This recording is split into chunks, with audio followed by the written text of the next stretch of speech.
What's EPIRB? Always wanted to be on telly. What's EPIRB stand for? Come on. Emergency Position Indicating Radio Beacon. Do you remember the frequencies they operated on?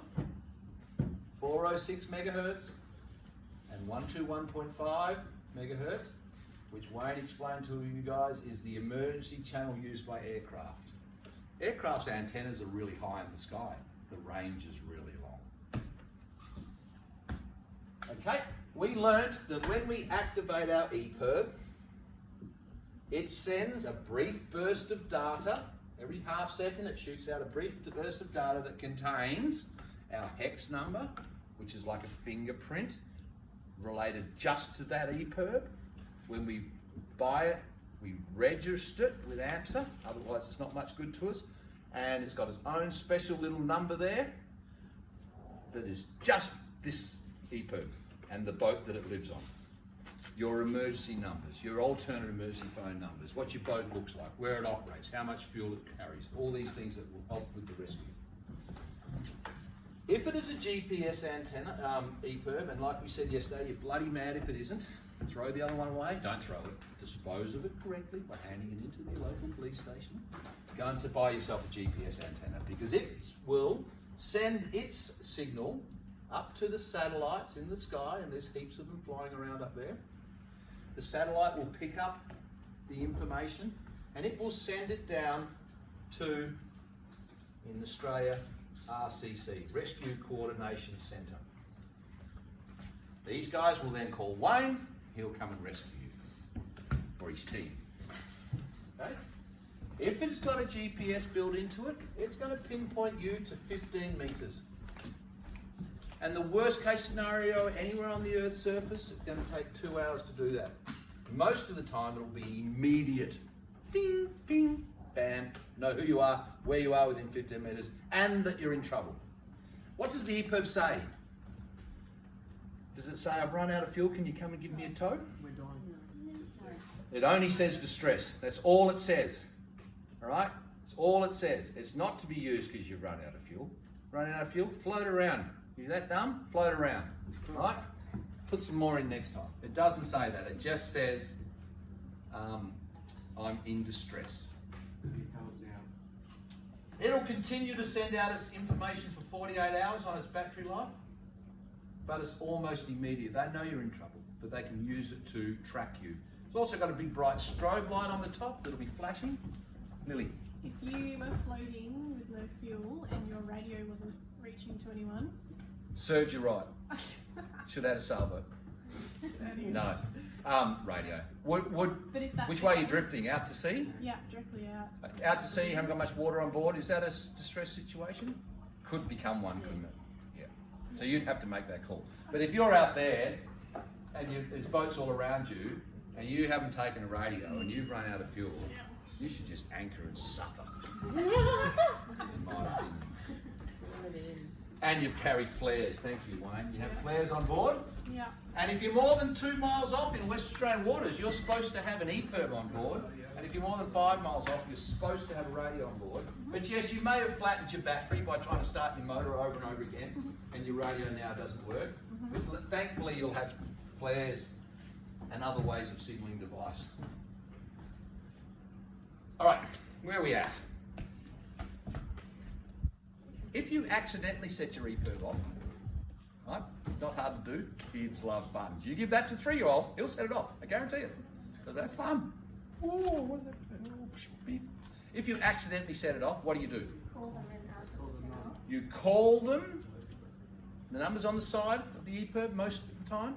You call them, you tell them it's an accidental set off, and they will advise you to switch it off. Let's picture this scenario. I'm floating out in the ocean. Oh, damn, I've accidentally set my EPIRB off. I'll just turn it off. And here we are over in Rescue Coordination Centre in Canberra, and they're going, oh my God, there's an EPIRB off. Oh, jeez, it's gone off. What's happened? Have they blown up? Have they sunk? Did they just, oh, we better get out there quicker. This is really serious. So you've got to let them know. We're just making it worse if you just turn it off. Okay, we're nearly there, guys. A couple more minutes. SROCs. We talked a little bit about SROCs yesterday. There's two sorts. There's the old school SROCP, search and rescue transponder. Search and rescue transponder. They send information out over radar. They show up, that's a radar screen, you're in the middle of the radar screen. It shows up as 12 small dots, and the person in trouble is at the leading edge there. They'll float around, they've got to be high, you've got to get them high up for them to work, higher the better, at least 1 metre above sea level or they're no good. Once you switch them on, they'll keep going for 96 hours. They tick over in standby mode.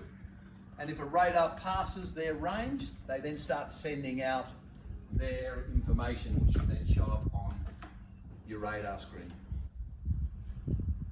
We've now also got things called AIS SARTs, which are the Automatic Identification System Search and Rescue Transponder. It sends out over VHF range, and it'll show up on your chart plotter if you have automatic AIS system set up on your boat. It'll show up as a person overboard or whatever the situation is, distress vessel, will come up on your screen. So they're quite good. These are pretty old technology. One last thing to talk about. In your test, and that's why we're doing this briefing, to pass our test, in your test they're going to talk to you about batteries. They're going to talk to you about lead acid batteries. They're going to talk to you about old school lead acid batteries where you used to be able to take the caps off the top and look inside them. They're pretty hard to find now, except in the radio license. So we're going to talk a little bit about batteries. We did this morning a bit about batteries. What were some of the dangers of batteries? Gas. They give out a gas, highly explosive hydrogen gas. They contain acid. Yep. They make sparks, which can start fires and blow up petrol and things. So there's some issues with them. How must we store them? Dry, Somewhere dry, and the container needs to be ventilated so that the excess hydrogen gas can dissipate and not turn into a bomb. Good. Okay. We also learned that the acid, if you're working with them, you want to be wearing your PPE, your gloves, your glasses. All right. They're going to talk to you in the radio exam about two different ways of connecting batteries. They're going to talk to you about connecting batteries in a parallel setting or connecting batteries in series. Here's how I remember it. Train tracks are parallel. Draw some train tracks. Stick some batteries across your train tracks, plus, minus, plus, minus. So I've connected the positives together and I've connected the negatives together. So if these batteries are 12 volt batteries and they have 100 amp hour capacity, which is pretty standard sort of boat battery, 12 volt, 100 amp hour. If I join two of them together, I'm going to end up with 12 volts, but double the capacity. 200 amp hours. And that's mostly what we do on boats. So I want to be able to run my fridge for 3 days. I connect a whole bunch of batteries up so it's like one giant battery. Still 12 volts, 12 volt fridge, 12 volt batteries, but I've got lots of capacity. Parallel, same voltage, greater capacity. Series, I think of torch batteries. We've all connected batteries into torches and they look like this. Yeah? So these little 2 volt batteries that I've connected up in a series to run my 6 volt torch. I've got the positive end connected to the negative end. So if I draw this again, I'll do that differently. Here's my battery, plus, minus. Here's my battery, plus, minus. They're 12 volt batteries, 100 amp hours again. I'm going to join the positive and the negative together. And my result is going to be 24 volts, but the same capacity. Parallel, same voltage, more power. Series, more voltage, same capacity. Okay with that? The last thing we need to talk about is how we check the state of charge of a battery. In the real world, you push the button on your battery monitor and it tells you how much charge you've got. In the radio exam world, you try really, really hard to find a thing, which I've not been able to find, called a hydrometer. Hygrometer. Drometer. With a G. Hydrometer measures water. Hygrometer measures specific gravity. Hygrometer. I think. Hydrometer. It is with a D. Hydrometer. Sorry, right. Hydro, liquid. Yeah. It looks like that. It looks like a big syringe with a big rubber bulb on the top, and you stick this in the battery where you've taken the cap off. Remember those? You were too young. Take the cap off. You stick the hydrometer into the top. You squeeze the top. It sucks up some liquid, which sits in there, and you've got a little Cartesian driver in there that floats up and down in the liquid. And he's got coloured markings on it, and he tells you the state of charge of the battery. You are checking. This is for your exam now. You're checking the specific gravity of the electrolyte.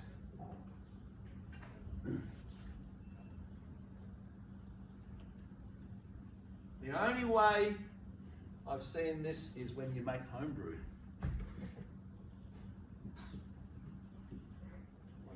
Checking the specific gravity of the electrolyte. When you're checking your homebrew, don't use the same hydrometer. That's very good advice, Anton. Very good advice. So this is a hydrometer. We're checking the specific gravity of the electrolyte to find out the state of charge of our batteries. Final thing. I take the caps off my batteries to stick my hydrometer in to check my specific gravity of the electrolyte, and I find there isn't much electrolyte in there. Gone really low, I can see the plates sticking out. What do I do? What do I add? Distilled water. What sort of water? Distilled. Distilled water. Go to Mum's ironing cupboard, there'll be some in there. Distilled water. We stick that in, and all good. And thank you, Wayne. Wayne's written here that if your specific gravity comes out at 1250, your battery is charged. Do you remember when we were testing multimeter on the battery over there? What did we have? 12.5. Wow, similar. Okay, I'm going to hand over to Bads now because he's been sitting over there scribbling notes. He's an expert in this area, so I'm going to ask him all the things I've missed. Dave's going to film that as well so that the viewers at home can get all the good information. I think to follow that one. Willow's nailed it. There's just a couple of other things that you may think are a little bit technical, and they can be, and you're going to sit an exam that's going to give you qualification that lasts forever, and you're going to be on commercial vessels. That's important to get it right. Okay, so just to clarify a couple of little things to be sure that yes, the distress call and the distress message follow directly after each other. How many times did you say Mayday in the distress call? 3. Great. And you're going to get questions that are going to ask you to clearly distinguish between the two. So if you get a question that's talking about what is a distress message, how many times did you say Mayday there? 1. Once. And what's the first piece of information that followed after you said Mayday? This is Sea Soaring Marine. Position. My position. First I haven't finished it. So, because it's the message. So remember, I'll just start it again. The distress call. Mayday, Mayday, Mayday. This is Sea Soaring Marine. Sea Soaring Marine. Sea Soaring Marine. That's the call. I'm straight into the message. I'm not waiting for anything. Mayday. This is Sea Soaring Marine. Position. Now we could talk for days about ways to give position. That'll come later on. They'll try and get you. If you say your problem first and then the position, that's not the right answer. It should be position first because you have the least amount of time and that's the most important piece of information. Okay. The Mayday and the Pan could be transmitted, the call and the message on 16. channel 16. Yeah? Everything. The Securite cannot. You can only transmit the Securite call on 16. Securite, Securite, Securite.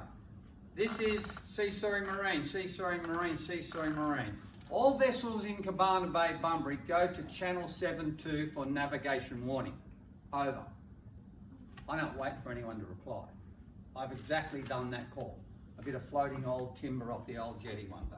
I go straight to 7.2. I don't wait to hear anyone. Securite. This is Sea-Soaring Marine. Near the commercial vessel, be aware about a 5 metre timber, whatever.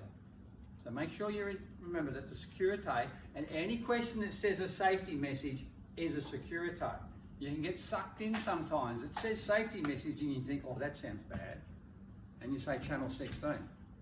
No, an urgent message is channel 16. A distress message is channel 16. A securite, a call on 16, a message on a working channel. Easy to get that wrong. To quickly clarify up here with your DSC on your distress button. So that was to be used for digital select calling. And I know you all get it, and Willow nailed it. You only press that button if you are in grave and imminent danger. It's a 5-second press, not a 2-second press. 5 seconds is a long time when you're in an emergency. 1 and 2 and 3 and 4 and 5. That's how long it's going to take. You can only get the benefit of that system if you had what was called that MMSI number. And Willow talked about it. It's the Maritime Mobile Security Identity. Don't worry about the acronym. But you can only get that MMSI number once you've got your radio licence, you apply to the Australian Maritime Safety Authority, you just get it automatically. Then you input that number into your marine radio if it's got that capability. So General Joe Blow, without a licence, cannot have much use of that distress button. So you want to be better than the Joe Blow. Now those numbers, sometimes they're going to ask you things like this. The MMSI number has 9 numbers in it. And Australia's all ship stations' first 3 numbers are 503. I've got it on all my boats. It's a great thing to have. All of your commercial boats will have it. It'll only send out the information, which is your MMSI number and your position, to vessels that have DSC capability that are within your range of operation. It doesn't send it to Canberra. Right? It's only going to work to people in your area. You're going to get asked what should you do if you heard that 2-tone alarm, or that's my donkey eel, and you're on your boat. It's going to alert you. You don't have to worry about trying to record the latitude and longitude because that's in channel 70 on your VHF radio in the data. Don't worry about that yet. Go straight to the associated channel. So you might have been on channel 72 having a yak with your mate about how's he going fishing. And then you heard beep, you know, boom. You should have been listening to 16 anyway, because by the way, you go straight to 16 and you wait for what should follow, which is what? A mayday call and message, if the person's got time to do that. And then you're the cluey one, because you're on that commercial boat helping everyone else in the Kimberley, and that's gold. I've got 5 of them on every boat I own. You are not going to remember south 34 degrees 26.461, east 114 degrees 59.423. Could someone give that back to me? I'll give you $1,000, right? You couldn't do it. Whiteboard marker. You want to be that one that makes a difference. Okay? But because they hit the DSC button, you don't have to worry about that because it's in your channel 70. You might want to get the other information that they gave. You've got to get that MMSI. Okay, Willow was spot on when you call another station or a base. So it was 3 by 3, yeah? Yes. Who knows the local radio base here that operates on a repeater that's got over 600 members, does a wonderful job. Akron. Thank you. Akron base. So I would say Akron base, Akron base, Akron base. This is, now we'll just quickly chat call sign. Yes, I could use my vessel's name if it was in that name. In Sea Rescue we have a big issue when people use a name and there's no record of it. Oh, this is tinny time. That's great, mate, you know. If something goes wrong and we can't trace it with the water police. You could use your vessel registration number. State name, yes? If you've got a larger vessel, you may have a call sign. If you had digital select calling, you could use your, what? MMSI, because that's traceable. Okay. Now, 3 by 3 is best practice. But they may ask you, with VHF, if you are in good reception and you have clear signal, you are allowed to do 1 by 2. Akron base. This is seesawing marine, seesawing marine. Over. But it's only if it's good communications. I have seen that in quite a few questions over the years. It sort of makes sense. Imagine every time someone's doing 3 by 3. But if you're on a HF radio, which is not this exam, it's always 3 by 3. So you can abbreviate in VHF. You can only, on radios, scan, right? And if you have a look at this picture, not a bad one. See, scan has also got above it tag. Well, some radios will have the letter M, which means memory. Scan is a great function, but it uses a lot of power. Your radio will only scan the channels that you tag. It doesn't actually, like a two-way radio in a vehicle, automatically scan everything. You've got to tag it. So when I went to Broome years ago, I was on my own boat, I'm 20 k's out, right? I'm going channel 16, this is seesawing marine, all stations, radio check, nothing. Go to the repeater, all stations, seesawing marine, radio check, nothing. Wow, you know, there's boats around. I saw the charter boats go out. Bugger it, scan every channel, scan, tag them. There you go. The local boats were using a working channel 77, which meant they weren't what? Keeping a good lookout. They were not keeping a good lookout. They weren't monitoring 16 for whatever reason. That was beneficial to me. I get in trouble out there. I'm punching out a mayday call on 16. They're not going to hear it. So scan's a great function for that reason. Willow was spot on. You cannot talk on 70. Older radios, you used to be able to actually hit channel 70 on the VHF and you could actually talk on it. The new radios now, you can't actually talk on it anyway. It's been isolated out of the system because it's going to retain the data of the what? Radio. Channel 70, yeah, of the digital select calling. It's going to maintain and hold data in there, and you just have to scroll through the menu to get that MMSI number off or to get the position if it's linked to GPS. Basically, there's not much else I can. Oh, I love some exam questions. What were the 2 words you used to tell a vessel that you heard their distress call? What were the 2 words? Nope. Relay. Nope. That's if you were going to pass it on. Received. Received mayday. Spot on. Not mayday received. You go, give me a break. Like, what is the difference? Romeo mayday. And you might not know Romeo. Romeo is the marine word for message received and understood. Just stick with the exact 2 words. Received mayday. And I love the question someone asked about, you know, what would you do? You know, this has happened and I'm that far out to sea and I'm, you know, well, again, you know, you've got to evaluate your situation. It's if you believe you're in grave and imminent danger. To me, being blown out to sea, I'm out of fuel, I can't get anyone on the VHF radio, I'm still not in grave and imminent danger yet. I'm not in a pleasant spot, but, you know, I'm not in grave and imminent. Now it's getting dark. I threw the anchor over the side, forgot to tie it in the bottom of my boat. Happened to many people, so now I can't hold my position. Okay, well, if you're going out to Africa, of course, bang your EPIRB, you know. We'd much rather get you 20 miles out to sea than 100, or whoever else is involved. So, good question, but it's the skipper's responsibility.